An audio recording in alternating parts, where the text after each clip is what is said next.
Hello, my monstrosities. Hello once again. Today I bring to you a possible apology because it needs more testing and there's a chance that I made a clickbait thumbnail in YouTube making video fashion. I don't know. We'll see about that one. I'll figure those out later unless I find a better one. The one that I'm currently have in my head might be slightly clickbait. But all that to say, what does that have to do with assimilation swarm? Well, that half of the apology comes from I lost faith in assimilation swarm specifically when I possibly shouldn't have. I'm going to go through things that you've heard me say countless times, but with the framing specifically for when knights are rampaging. So this is coming much too late, as some people would say. However, I'm not fully sold that the point nerfs are going to bring down knights as much as some people are talking about. If anything, I think it's the new codexes that might do some things and people just get tired of playing knights. I don't know.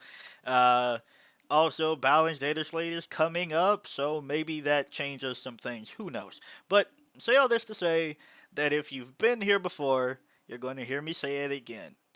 Broodguard Impulse and Secure Biomass. Now, a lot of us got distracted with the new shiny detachment, Subterranean Assault. I can make an whole, I can bring out Zoes, I can bring out Tyranids, I can even bring out motherfucking Hiveguard. Uh, that's all fine and dandy, and it's true. Some of those were decent enough answers for pretty fair results versus this Knight's crusade that we were seeing, right? Knights being, of course, the big ones, Imperial and Chaos. Now, let me bring it back to Assimilation Swarm. Broodguard Impulse, if a Harvester dies, you can use this stratagem. And then the thing that killed it is now +1 to wound for the rest of battle. That means your 6s go to 5s, your 5s go to 4s, 4s to 3s, possibly, hell, even 3s to 2s. I've talked about it enough, and we're going to talk about it some more, so that's why I'm kind of breezing through this first part. And then also Secure Biomass. One Tyranid unit doesn't just have to be a Harvester, can get lethal hits during the fight phase for melee weapons. And if it is a Harvester, you can get crits on 5s. Alright, pretty cool. All of that to say that it is often suggested to take out tanks using a lot of attacks that stack up when you don't necessarily have a great answer to that tank. And I mean great. So, the Tyranids can no longer get lucky and take out a big knight. It is now impossible. And I want to stress, get lucky, because before, it was possible, but not very often. Right? It was possible, but you weren't looking at that too often for one Tyranids to take out one big knight. So, with this way of framing, I probably should have thrown it out there. Hey, remember how I keep talking about Assimilation Swarm and letting the little guys take down the big guys? I should have done that. Maybe somebody, better player than me, might have picked it up and tried it and we would be singing a different song. But let's talk about some more of the things here in Assimilation Swarm now that the gist of everything is out of the way. First off, Rippers. Rippers, Rippers, Rippers. You've heard me say it, the song and dance. I'll do it once more for my little buddies, the Rippers. My little guys, my babies. You throw a Ripper in a place where a Spore Mine would have scored a point. You score a point with the Ripper. You throw your Ripper into a place that, hey, if a knight list only has 6 or 7 big knights in it, guess what? They have to kill the Ripper with the big knight. Boom, Broodguard Impulse +1 wound. Hey, I don't want to dedicate that. My opponent understands that that's what I'm going to do. bam, chitinous horrors on the Ripper Swarms. While an enemy unit is within engagement range of this unit, have the OC characteristic of models in that enemy's unit. Cool, take away their OC, and because we're in engagement, because I can still move towards you, Kalu Kalay, the day is saved. You have to fight my Ripper Swarm anyway. Awesome, that's number one. Pyrovore. You can strip some cover. They might get tired of their cover being stripped while you shoot them with things like Hive Guard and Zoes and Tyranofexes. Now, admittedly, at range they have an invuln, but making sure that they have to stay on that invuln probably will get annoying. They might kill a Pyrovore, which is a harvester. Boom bam, bop, bada bada bing, bing bang, bop. Broodguard Impulse. Psychophage. Now, here's where we get a little bit silly, besides just saying Broodguard Impulse. Psychophage is a harvester that now has the ability Biostimulus. In your shooting phase after this model is shot, select one enemy unit hit by one or more of those attacks until the end of the turn. Each time a friendly Tyranid unit makes a melee attack that targets that enemy unit, improve the AP characteristic of that attack by 1. So, this goes into the other half of Secure Biomass, giving lethal hits with a bonus AP and melee. That means that they will be taking possibly more saves than they expected on a target with increased AP. Probably should have talked about that. Everybody wanted to play with the new Psychophage anyway. And then we go to the Haruspex, where we start to delve into the extreme problem of, are you sure about that? Haruspex has 4 anti-tank strength attacks, and it's melee with the Shoveling Claws. Strength 14, AP 2, damage D6 plus 1. This is the other part though. It is a harvester that has a fair number of melee attacks, into which if you give this Secure Biomass, now you have 18 attacks that have lethal hits critting on 5. For 125 points, you tell somebody, hey, this 125 point monster is going to try to eat your 300 point unit. If it succeeds, I win. If it fails, I win. That's what we can do here. Now, mind you, this all stems a little bit more on command point economy and the fact that Subterranean Assault is just the better detachment. Unfortunately, fortunately, depending on how you ask, I kind of miss Assimilation Swarm as I've been getting back into the flow of things. But that's the problem you present with your opponent. It has 14 wounds and it is T11. Yes, that's not the most durable thing ever, but it's durable enough that your opponent has to dedicate something within reason into it. An Armiger and a War Dog probably isn't taking the Haruspex up as easily. I'm not going to say that it's not, because I know better than that. It has a 3-up save, but there's actually some dedication into this. And then going on to the final harvester, Norn Assimilator, which has several anti-tank weapons. Again, you're probably not using those to actually pick it up. However, if you can drag things on the way down, fuck it, why not? Between the Tox Injector Harpoon as a ranged weapon and melee weapon, at range it's strength 12, which will be meaning that you are wounding knights on 3s, except for the biggest of them, which means on 4s. AP 3, D6 plus 1. You'll get, hopefully, some good chunks out of that. And then, when you come to melee, because your Synapse plus 1 to strength, putting you on 13, but still wounding on 3, so, whatever. AP 3, D6 plus 1. That AP 3, let's go to that for a second. This being a melee attack, and with the aforementioned Psychophage, that could be AP 4, which means that your knight's opponent, if things have gone right, is not getting a save for these melee attacks. It's D6 plus 1, so at minimum it's at least 2 damage. At most, it's 7. I can do math, right? Yeah. Per attack, that is, right? But you also have 2 things working in your favor here as well. With Singular Purpose, this might be the only time, and might be, I want to again stress, this needs more testing. That you could possibly go with, hey, I'll pick that target and get reroll hits and reroll wounds.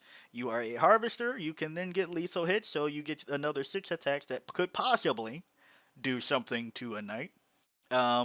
as compared to the one that we always use, which is on an objective marker, 5 up, feel no pain, and 15 OC, especially when also in Assimilation's form you have a Blade of Carapace, which means that for 2 command points you can give your Harvester a 5 up, feel no pain, and if you're on an objective that you control, a 4 up, feel no pain instead. So that is an option. You also might, just might, get value out of Harpoon Barbs. I wouldn't put a lot of stock into it, but you might. Once per turn, when an enemy unit within engagement range of this model is selected to fall back, roll 1d6. On a 2-up, they suffer d6 mortal wounds. They do have a feel no pain out of those Imperial Knights, yes they do, but fuck it. Hey, here's more things to take it down. And then these do cost 275 points, the most expensive out of all of this situation, right? Uh, so I can't say that you'd probably go with 2 or 3 Norn Assimilators, but if you want, I guess you could try it. They are T11 with the 2-up save, and a feel no pain one way or the other. You can try. Then we go to some other things that I want to talk about within Assimilation Swarm. Starting with Hormigons. Yeah, 20 Maulers, 130 points, or just 65 for 10. Now here's the thing, trying to get them to their destination. Thankfully, Knights can't Overwatch. They do have a stratagem in the Imperial Knight / AdMech detachment to let them Overwatch, but if your opponent can't Overwatch, your advancing and charging movement 10 Hormigons can probably start biting their ankles. And if they can bite their ankles with 60 attacks that have lethal hits, possibly an additional AP bringing them to AP2, yeah, you have the chance to bring things down. Then we, for like a low cost of points, the other thing that I want to stress here is that you want to aim for taking down the 300 point unit with not 300 points. That's usually how you start winning the game, right? So there's the chance there. You also want to talk about the Zoes that are still infantry, and if they see a day, right, they do have a 4-up invuln, so it's 4-up or die around here, but they can also put out an aura of 6-up invuln. Fine, whatever. But they are infantry, so that means that if you have some harvesters still in the game that haven't been broodguard imposed away, you can make it so that an infantry model comes back, so you get just another shot or two of the strength 12 last cannon lethal hit psychic AP3 d6 plus 1. And going back to the Pyrovore, it can strip cover, so that AP3 can kind of stick, except for the fact that they get an invuln at range, so it's whatever. You could do or not, I guess, that whole song and dance, but it's there for you if you want it.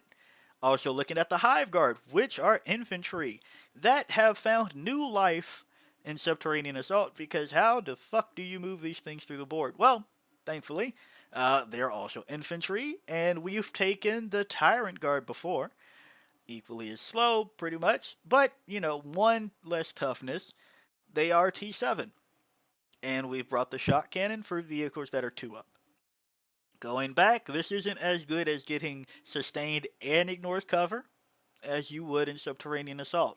I don't want to sell it as it is. However, going back to the Pyrovore, you could be getting at least the ignore cover part of this. And I want to make this note now because I know there's newer players that find these videos. No, unfortunately, the anti-vehicle 2-up cannot go to wounding on 1s. The keyword will keep you wounding on 2s no matter what, and you can never wound on 1s anyway, so that still applies. Unfortunately, just want to make that one clear. Then you have the hyper-adaptive Raveners, which are new, and not specifically for the anti-monster, anti-vehicle, twin-linked 5-up. Not specifically for that. Yeah, you were wounding them on 5s anyway. Unless Broodguard Impulse, you're wounding them on 4s. This doesn't equate to that, but because of the fact that their strength would go to 6 in Synapse, so instead of having to wound on 6s from being 5, right, 5 to into T11 would put you on wounding on 6s. Them going up to strength 6 would put you at wounding on 5s, and then Broodguard Impulse would put you to wounding on 4s.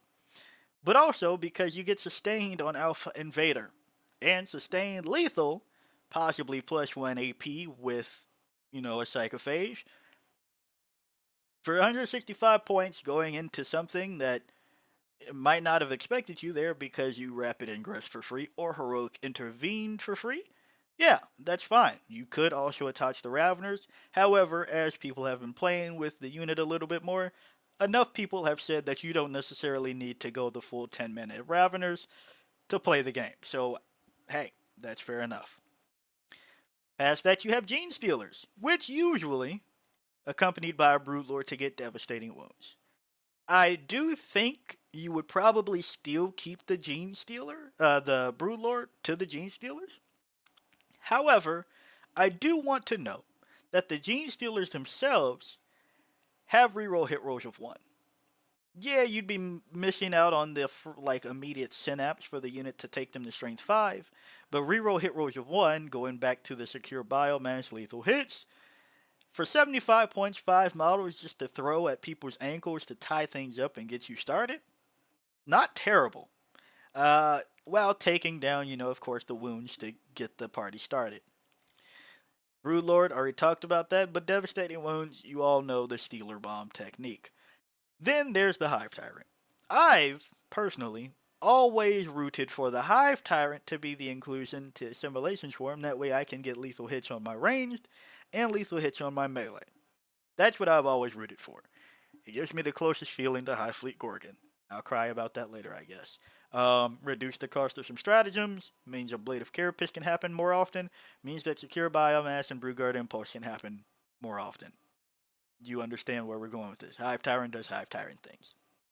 And then finally, this is all to say, you can still bring a Tyrannofex to at least get the party started with the Rupture Cannon, and then figure out how you want to take away the rest of the wounds, whether it be lethal hits or because of Brewguard Impulse in a way, possibly before then, after then, whatever.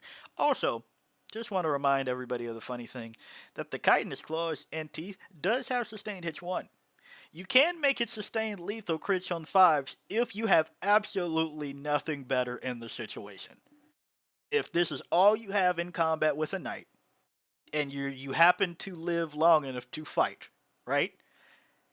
After a Tyrannofex has shot it, there's a chance you might do something funny with a Ripper Swarm taking down a knight. Don't bet on it, but I just want to remind you it is possible to sustain lethal crits on 5s because it is a Harvester. After getting hit with a Rupture Cannon. 2 shots, strength 18, AP4, D6 plus 6. Another thing about the Tyrannofex is that it can blank a damage, or blank an attack, leading to damage. So, if it took that first one, then blanks the next one, it can regenerate and be in the game a little bit longer because of a Harvester, not the Tyrannofex regenerating on its own without a Harvester around, because you're playing Assimilation Swarm. So, just me giving way too late of a thing that's possible, not probable. I do think that Subterranean Assault probably still is your best chance of going into Knights. I don't think Crusher Stampede holds that candle anymore. So specifically, doing that, should have talked about this method of addressing the meta sooner. If you wanted to really play Assimilation Swarm, that's all this is. If you really wanted to play Assimilation Swarm, like I've been kind of, itching to do myself, uh, that's what this video is for. Not a beginner's guide to taking down knights. No, no, no. This is just, hey, I probably should have talked about this again as a refresher, because I've talked about enough these two awesome stratagems, but I probably should have said it again, and all the things one more time. So yeah, Assimilation Swarm, I saw that it didn't have great win rates with all the knights things going around, but I also have a fairly good guess at what those builds look like, and I can almost guarantee that none of them did about this way. That's not to say that they're bad builds, right? Everybody has their build for their own reason, right? But it is just to say that there's a difference between, oh, I just so happen to have 2 Psychophages and an Assimilator in this list, versus, no, I have 2 Haruspexes 60 Hormagaunts, 3 Rippers, and 2 Tyrannofexes in this list. Like that, there's a lot different there, right? There's mission play to be involved, a lot of other things, right? So there's a lot there. But just to say, if this is something that you're looking at your local game store and you really want to play Assimilation Swarm right now, compared to playing Subterranean Assault because you're burnt out on that, here you go. So yeah, if you like the video, like it. Got a comment for me, comment. And until next time, peace out, my monstrosities.